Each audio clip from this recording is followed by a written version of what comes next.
It's the internet. You're busy. Let's do this. I'm Jeff Grubb. I write for GamesBeat.com. Cyberpunk 2077. It's out December 10th. I've played it. I think it's a good game. I am on the fence about whether or not it's a great game, and I want to talk about that with you right now. So let's do that. Cyberpunk 2077 is a promise. It is a different promise to different people. And for many, it's a blockbuster sci-fi follow-up to The Witcher 3 Wild Hunt. And it's going to do everything that game did, but bigger. For me, it was the promise of the next generation of interactivity and simulation and choice and the effects that you could have on a game world. And now that I've played it myself, I think that developer CD Projekt Red delivered on the AAA thrill ride with great quests and great characters in a thrilling setting. That much it did. But it isn't much more than that, and so that's where I personally am wondering, is it a great game? In Cyberpunk 2077, you control the character V, who lives in Night City and is looking to make a couple of big scores to enter the upper echelon of the criminal underworld.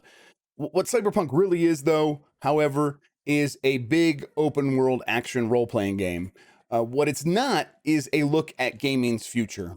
Instead, it feels like a summation of where we come in gaming since the Xbox 360 generation. It feels like a game built by people looking around to see what works, like Grand Theft Auto's open worlds, Watch Dogs hacking, Assassin's Creed's quest-filled maps, Fallout's combat and character progression, Mass Effect's dialogue system, Batman Arkham Knight's crime scene investigations, and every game's skill trees. At the same time, Cyberpunk doesn't try much new. It feels big and expensive, and getting all of these parts to fit together seems like an impossible challenge. But because of this, Cyberpunk 2077 is a glimpse at where we are and not at what is next. I will be surprised if in 5 to 7 years we are playing a game and we say, "Oh, they took this from Cyberpunk." I think that's unlikely. But you don't have to do a bunch of new stuff to make a good game. You don't. Innovation is great, but it's not necessarily what makes spending $60 to $70 on a video game feel good. If you're coming here for the quests and the characters, CD Projekt Red delivered. So playing this game before most of the world is an odd position to be in, because I am torn due to two questions. Is the game good, and does it live up to expectations? And I think when it comes to characters and quests, the answer to both those questions is yes. I don't think it should surprise anyone that the studio that made The Witcher 3 made another game with great quests. It's arguably what the studio is best at, and that holds true for Cyberpunk. And yes, the visuals and ray tracing are really stunning, and the world building is impressive. But Cyberpunk is at its best when you're putting together the plans for a big job with a cool cast of characters. The game still has a small bag of verbs that it relies on for these quests. You're primarily shooting or sneaking, a few other things here and there. But CD Projekt Red keeps things fresh by breaking each quest up into stages of missions that naturally build on one another and also reveal more about the world. These are massive strengths of the game. One quest that I liked in particular started with me trying to track down an engineer for important story reasons. That led me to one of the city's many fixers, who are people who put together jobs for the criminal underworld and also are all used car salesmen, strangely. But this fixer, she wouldn't give me the details on the information that I needed until I paid her. So that gave me a chance to try to collect some money by doing side jobs and gigs, which is a big part of the quest log that you're going to get. And I had a bunch sitting there. And so this was my opportunity to go out there and engage with that stuff. So already starting off on a different foot. After I was able to put together the scratch, however, she pointed me towards my target, as well as a character named Pan Am, who is one of the game's nomads. These are people who live outside the city, and I was playing as a street kid. So immediately I started dealing with a side of the world that I hadn't seen before, and it was fascinating to kind of get whipped around on this whirlwind tour of a side of Night City I hadn't seen before. The missions that me and Pan Am went on through our this quest line, it involved us setting up a trap for a gang in an abandoned ghost town. She also took me to an underground tunnel where we had another fight. And then she took me to like this motel in the California desert where we laid out a plan to help like get that engineer I needed back. And that's how the game goes. You talk with characters, you come up with some plans, and then you execute them. And that loop kept pulling me in because you always end up somewhere cool, and Night City is very cool. But you're definitely on the cyberpunk roller coaster, as I would call it. The way you interact with the city and quests is pretty much what you expect. Stealth past enemies or shoot them. If you have hacking skills, you can use those. If you're physically strong, you could take more damage and rush at people with a katana. But don't expect that you'll be able to go much deeper than that. This is not a game where you try to talk your way out of fights. You're not going to follow a guard home, interrogate him, steal his uniform, and then infiltrate a facility using that information. At least not unless the game built that into the quest. So, despite how alive the city feels due to its mind blowing ray traced lighting, it's still sterile. Things don't just happen in Night City. At its heart, Cyberpunk 2077 is a map game. You choose a quest off the menu and then go and do whatever that developer designed for you. This philosophy filters down into the world itself and how interactive it really is. You'll find pachinko machines in arcade games, but you can't play them. You can scan people to reveal information about them, but I never found a use for that. If you want to have sex, there's two sex workers right there on your map. You could see them on the mini map, walk to them, say, "Hey, here's some money." They'll take you to their apartment. You'll see a cutscene. You'll come back to the game, right where you talk to them. You'll find empty seats throughout Night City, but you can only sit in certain seats at certain time when the game permits. And if the game wants, you could sit back and drink a beer with a friend and have a great conversation. This is not something that you can initiate on your own. It's only when the game allows. All of this hampers the potential for emergent storytelling. You aren't going to stumble off the main quest line and into a series of unpredictable moments. It's just not that type of game. Instead, CD Projekt Red is the one prescribing all of the action. And again, those quests are usually pretty fun, but the game doesn't end up feeling like a real role playing game that responds to your decisions because of these issues. And on that point of feeling like an RPG, the character progression is also undercooked. I feel a vague desire to upgrade my character, to improve my strength in combat, or to open a door where I otherwise couldn't. But that's about it. The game never puts me into situations where I imagine new ways I'll interact with the world as I get new capabilities. Sure, my character is a tank who is good with blades, and that's different from how your character is probably going to work, but we're probably both going to sneak through stealth sections, shoot our way through battle sequences, and do whatever the companion characters need us to do to keep the game moving forward.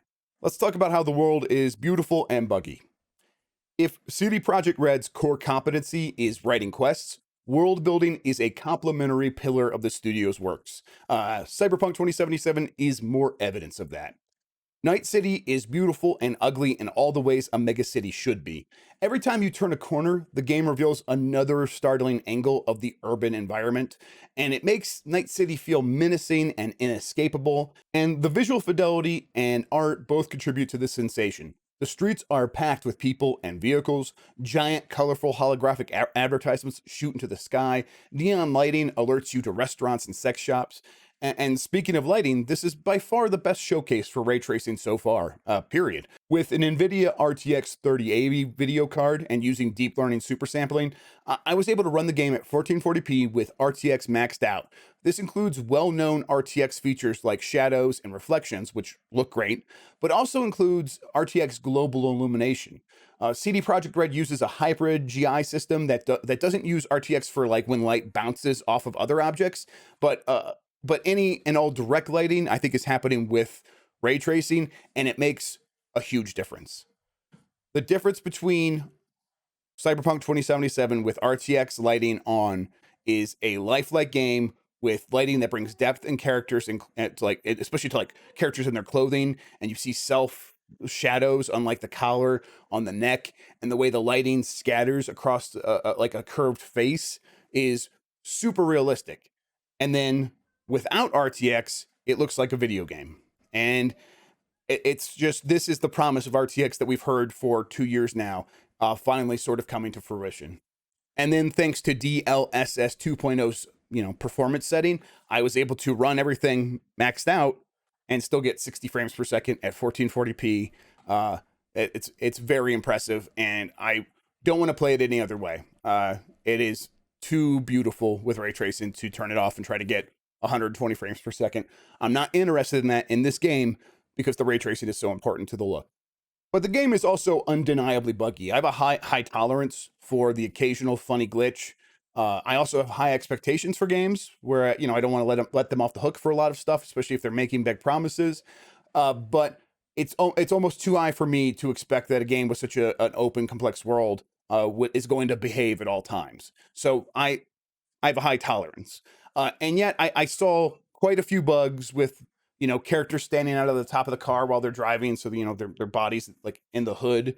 Um, I saw floating objects. I saw vehicles disappear. I couldn't get the context sensitive stealth takedown button to work in one section just because I think I dropped down and so it wouldn't activate. Um, I also couldn't get the list to sort properly. So if I had a bunch of weapons and I wanted to sort by damage per second, I would try. There was an option right there to sort it that way. Nothing would change. Nothing would happen. So what happens is that when you have so many bugs like this, it begins to compromise your faith in the world. If I expect something to happen and it doesn't, I begin to think, was I just like wrong about how this world would react, or did a bug prevent that thing from happening that was pretty obvious here? That's where Cyberpunk 2077 is at as it launches. It's going to be a game that maybe you might have some problems with in terms of believing that it's always going to work for you. Not I haven't had any like full crashes or anything like that, but I don't think that's also out of the realm of possibility. Where I come down on Cyberpunk 2077 is that it suggests this wide open world of possibilities, but that is just a suggestion. And I think that Cyberpunk 2077 delivers the big budget game thrills that many people are going to come to this game for. But it falls short in a few key areas for me. And a lot of that comes as a byproduct of its ambition. The problem is that the world of Cyberpunk 2077 suggests those possibilities. The mega buildings that make up the city's skylines suggest vast interior spaces that don't really exist. Merchants with a finite number of euro dollars, like in their pockets, like you go up to do business with them, and you could see like they only have so much money. And it's like, oh man, does this game have a simulated economy where if I move stuff around in one part of the city, things will change? That isn't in the game, not really. The bustling streets suggest the potential for emergent story moments that don't really happen. Um, and of course, no game has all of those things on top of everything that Cyberpunk does offer. But the point is that Cyberpunk 2077 is so ambitious that you do expect more from it. And when something is missing, it hurts the entire experience that much more. Um, it's like a good example of this. There's a food vendor that hangs outside V's apartment in that his part of Night City. And this food vendor's stall, it looks really attractive. It looks like something out of Blade Runner. You have the steam running, rising off the food, and there's the nice lighting. And if I was in Los Angeles walking down the street and I saw that and I was hungry, I would love to just stop there, sit there, and eat. But that's all it is. It's just set dressing. It's just there to look at. You cannot interact with it. You can't talk. You can't even talk to the vendor. There's nothing. There's no dialogue. He won't even acknowledge you if you walk up to him. Um, you know what? Now it's just occurring to me. Maybe that's a bug. I don't know. That's the point. That's the point. That's the problem with the bugs. Is that could be a glitch, and I just don't know. And maybe that's what's preventing me from talking to that vendor. But this sort of thing happens a lot where you see something happening and it's really just there to suggest that there's something more happening under the surface. And if you try to go scratch at that instead of staying on the main quest line, you're going to find that most of the time there's not much else going on there. It's just there to look like that bustling world and not to ensnare you in that bustling world. It's not there to bring you in. And I just slammed my keyboard, but we're finishing up, so let's just get through this. It's not there to wrap you into some emergent quest line that you're going to discover all on your own. It's no, you're still going to go to your job menu or to the map, pick something, go do that, and just stay on the roller coaster that they built for you. And that's fine. It's okay to make a game like that. It's even in 2020 when we're beginning to expect more as we're getting next generation consoles.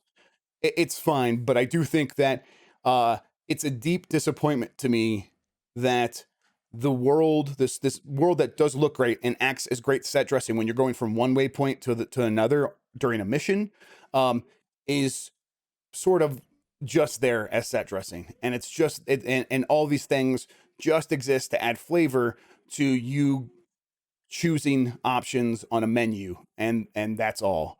um you know, I could tell that I'm gonna kind of vaguely remember some of the characters and the story, and I'm not gonna have any memories really of like, oh, that one thing I did in Night City that was cool. Night City's gonna fade away because I'm not. There's nothing memorable about it really. It just looks cool in the background while you're doing other stuff.